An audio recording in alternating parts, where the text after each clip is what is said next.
My name is Lisa. I'm 35 years old and I work part-time. I live with my husband Mark and our daughter Emma. Mark works in an office, and Emma goes to first grade. We bought an old house and we still owe money for it. When Emma started school, I got a part-time job to help pay for the house. Mark's older sister Nancy got married before us. She lives with her dad, Mark's dad, in their family home. Nancy thinks she should have the house because she got married first. She says she'll take care of their dad, so she should get the house.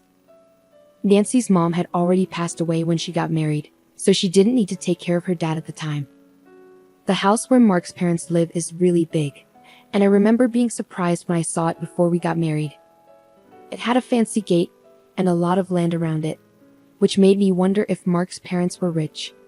When Mark and I were dating, he didn't seem very wealthy, so seeing his parents' big house was a shock. Mark said his family used to be rich, but they lost money over the years. He joked that even though his grandparents' house was big, it was old and not very comfortable to live in. He said it was amazing that his parents' house with its big piece of land was still in a nice neighborhood. I understand why Nancy, Mark's sister, wants to keep the house for herself. She kicked Mark out of the house if she could live there. She probably wants to own the land and house herself. But I don't know if Nancy actually owns the house now. When Mark and I got married, he said that since Nancy would take care of their dad, I wouldn't have to. We planned to let Nancy inherit the house. That's why we bought our own house. It might make their dad feel better to be taken care of by his daughter instead of me if he ever gets sick and needs help. When we go to visit Mark's family for Christmas or summer holidays, Nancy doesn't treat her dad very well. Even during meals, it feels like he's not part of the family. If Mark or I try to sit with him, Nancy gets upset and says he prefers to eat alone. After meals, when I talk to my father-in-law in his room, he tells me he's not happy living there because Nancy causes problems. He says he always eats separately from Nancy's family and gets less food. But Nancy still takes a lot of money from him, even though he only has his pension. Nancy doesn't do his laundry or help with chores much.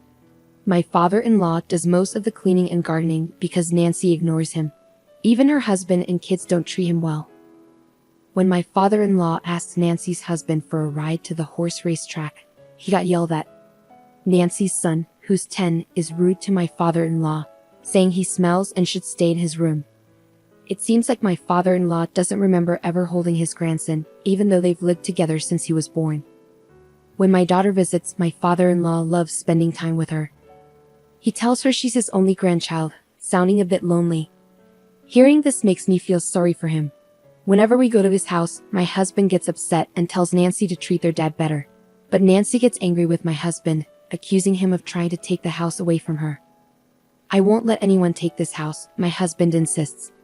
It's worrying how much Nancy cares about the house. Then, my father-in-law had a fall at home. The house isn't set up for elderly people, and he tripped over a small step, breaking his right hand. Luckily, he didn't have any other injuries and didn't need to go to the hospital, but it's hard for him to do anything without his right hand. When we visited him, we were shocked to see how weak he'd become. Not only can he not use his right hand, but he can hardly move his feet and clearly needs help. But Nancy's family completely ignores him and doesn't take care of him. He can still manage to get to the bathroom by himself, but eating is really hard for him. My husband confronted my sister-in-law right away. "Why aren't you looking after Dad?" But she didn't seem to understand why he was upset and just laughed it off. A broken hand is no big deal. He can walk by himself, and he's not complaining. It seemed like my father-in-law, used to being ignored, couldn't stand up to my sister-in-law, and she probably knew it. My husband was even more angry. "Isn't it obvious we should take care of our parents?" When he said that, my sister-in-law smirked and said, "You can take care of Dad. I don't want an old man with hardly any money." I was furious at how my sister-in-law could talk about her own father like that. She even said, taking care of a father who only gets a small pension isn't worth it. Her words were so mean that I lost my temper and spoke up. "Fine, we'll take care of him. He won't heal properly if he stays here." My husband agreed, and we decided to take my father-in-law and leave his house right away. While we were packing up my father-in-law's things, my sister-in-law started saying we couldn't have the house just because we were taking care of Dad. She cared more about the house than her own father and didn't have much else to say. My husband brushed off her comments, saying, "Don't worry, I already bought a house. I don't need this one. Do whatever you want with it." My sister-in-law seemed relieved to hear that. Even as we were getting ready for my father-in-law to move, my sister-in-law and her husband didn't help. Instead, they were mostly interested in checking if there were any valuable items among his belongings. They were probably relying on his pension, but with him leaving, that would stop. They hoped to find something valuable they could sell for cash, but they didn't find anything valuable. When my father-in-law left his house, my sister-in-law and her family didn't bother to say goodbye. They were very cold-hearted. When my father-in-law arrived at our house, he seemed much happier as he played with my daughter. He was like a different person compared to when he was living at his old house. We let him stay in a room that we weren't using, but because the move happened suddenly, we couldn't make any preparations. If we had known earlier, we could have done some renovations, like installing handrails and removing steps. I said to my father-in-law, feeling sorry that we weren't fully prepared, "I'll install the handrails later." To my surprise, my father-in-law also apologized. "I'm sorry for making you worry. I wonder if $200 million will be enough to take care of me and my horses." I couldn't help but laugh. Was my father-in-law making jokes now? He seemed much happier since moving in with us. "Horses?" I chuckled, knowing it was unlikely. "I'm not sure how much it costs to take care of horses, but taking care of you will probably cost more." I couldn't understand why my father-in-law brought up horses, but his joke seemed way over the top, like something a wealthy person might say. But when I saw his worried face after my response, I started to worry too. He asked, "Does taking care of a person really cost that much?" "All I have left is $200 million. Looking at his serious expression, I realized he wasn't joking earlier. I panicked and tried to explain that my previous comment was just a joke. $200 million is more than enough. It's actually too much. I rushed to my husband to ask about the horses and the $200 million. He was just as confused, but then he remembered something about his grandfather being a landowner. "Remember how I told you my granddad was wealthy? Maybe Dad used to own horses." My husband and I decided to talk to my father-in-law to get the full story. It turned out that he had been owning horses for years, and his trips to the racetrack were actually to check on his own horses, not to bet. He had kept this a secret from his family, so my husband and his sister had no clue about it. Now, with his broken hand and thinking about his future, he worried that if he mentioned owning horses and having $200 million in assets, his daughter and son-in-law might demand it all. He got concerned when I mentioned making home modifications, thinking it might trigger their demands. That's why he decided to tell me about his horse ownership and finances. Understanding the situation, my husband reassured his father, saying, "I'm not sure how much it costs to take care of horses. If you've got $200 million, you should be okay. We'll handle your caregiving expenses, so don't worry about it." His confident words reassured me too. After checking with the person who had always looked after the horses, we made sure there wouldn't be any issues, and we'd put the horse matter to rest. Now that I knew my father-in-law was quite wealthy, I started to see him in a different way. I couldn't help but think that his daughter, who had kicked him out despite his wealth, would regret it once she found out the truth. The idea of her regret brought me some satisfaction. Since my father-in-law moved in with us, our lives had changed. It was busy juggling my part-time job and taking care of him, but my husband helped, and we managed. Having my father-in-law at home brought a new companion for my daughter, and he seemed happier too. His walking had improved since he moved in, and even though we hadn't finished the home modifications yet, he could walk slowly with a cane. Although his broken hand hadn't healed yet, he was practicing eating with his left hand. In his old home, my father-in-law didn't move around much because his nephew would complain whenever he left his room. Even when he tried to go to the racetrack, his son-in-law would seem annoyed. This lack of activity might have contributed to his muscles weakening and his fall. On sunny days, he enjoyed going for walks with my daughter. I had been so focused on my father-in-law's recovery that I hadn't thought much about my sister-in-law. However, 3 months after my father-in-law moved in with us, my sister-in-law called in a panic. "Is Dad there? If he is, get him on the phone right away." But at that moment, my father-in-law was out for a walk with my husband and daughter. When I told her that, she got even angrier. "You knew, didn't you? You knew that house was rented. That's why you took Dad to cause problems for us." I was confused by what she said. She seemed to be suggesting that their house was rented, but she had always boasted that it was theirs.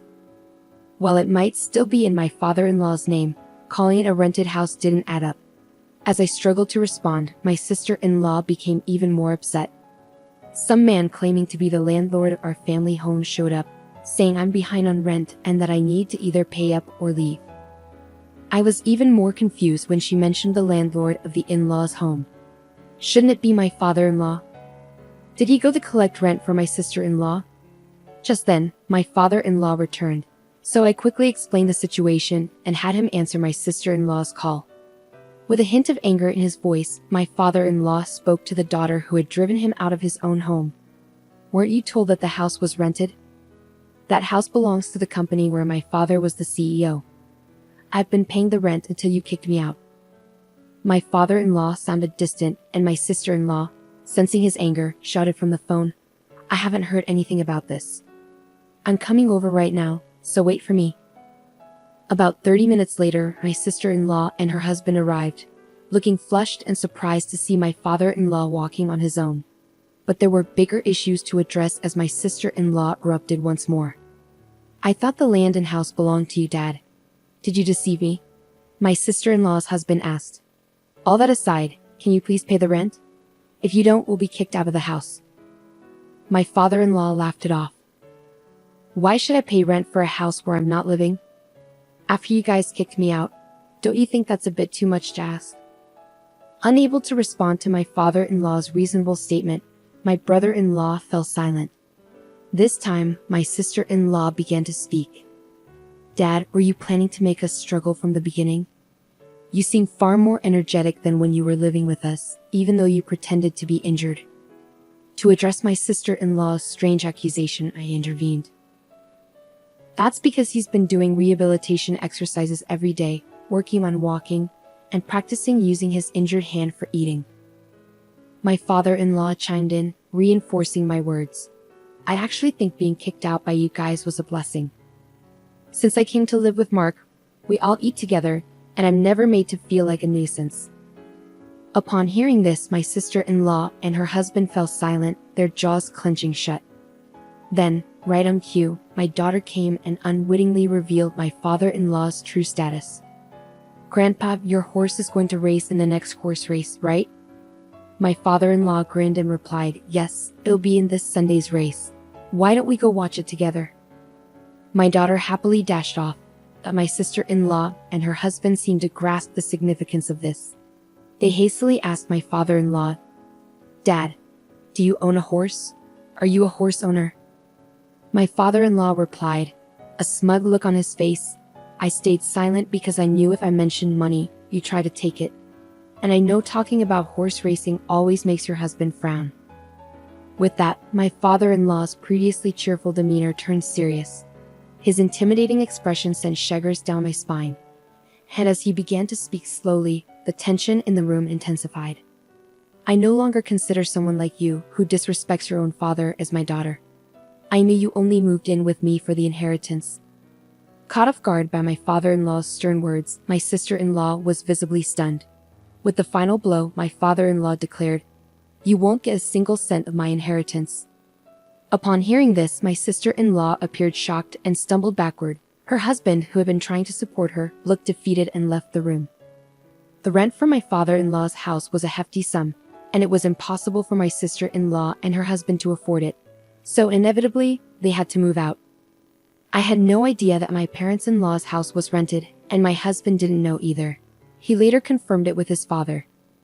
After moving out, my sister-in-law, who had been spending money recklessly without worrying about rent, suddenly found herself in a financial crisis. Their spending habits were hard to break, and they started relying on credit cards to make ends meet, which only resulted in mounting debt. I heard that my sister-in-law and her husband, unable to rely on my father-in-law anymore, moved to her husband's parents' house, but I'm not sure what happened after that. Meanwhile, things have been going well for us since we started living with my father-in-law. My father-in-law, who had previously broken his hand, healed well, and his legs and hips became stronger to the point where he could do everything on his own. He's now so energetic that he goes jogging with my daughter. He's like a completely different person from when we first moved in. Since that incident, my father-in-law has been having discussions with my husband and thinking about the future, even drafting a will. I'm not sure what's in the will, but I assume he's arranged things so that his daughter won't inherit anything. What made me happiest was when my father-in-law paid off the remaining balance of our home loan. We still had nearly 20 years of payments left, but I'm grateful that he paid it off ahead of schedule. With the loan fully paid, my father-in-law is considering doing some renovations to our home to make it more accessible. He talks about his plans with a smile, but I don't want him to talk about becoming bedridden. I want him to stay healthy for as long as possible.